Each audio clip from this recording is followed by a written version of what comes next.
Mylène Farmer a été profondément bouleversée par l'annulation de ses concerts à Paris en raison des émeutes qui ont éclaté en banlieue. Malheureusement, ces événements ont empêché la star de se produire sur la scène du Stade de France. Cette situation a été une immense déception pour Mylène Farmer, qui avait nourri ce rêve depuis plusieurs mois.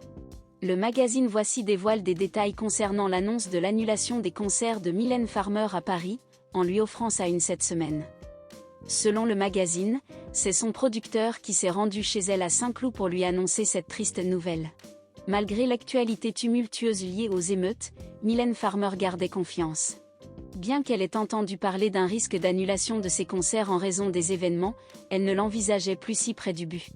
Cette nouvelle a été un choc pour elle. Pendant ce temps, au Stade de France, les équipes techniques étaient déjà dans une effervescence intense, prêtes à présenter le spectacle, lorsque la nouvelle est arrivée brutalement. Le préfet de la Seine-Saint-Denis venait d'interdire les 2 concerts pour des raisons de sécurité.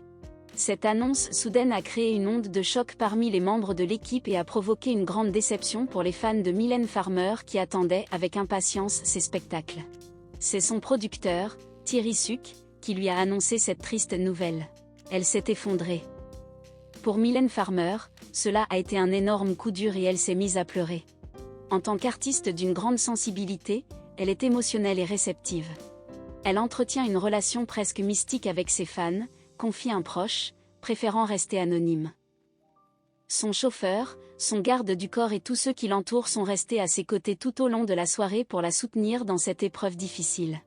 Mylène Farmer reste déterminée pour la suite et compte donner le meilleur d'elle-même. Elle a bien compris les raisons de l'annulation. Cependant, le fait qu'il n'y ait pas de possibilité de reporter les dates au Stade de France, qui est déjà réservé pour plusieurs années, l'a réellement contrariée, explique-t-on.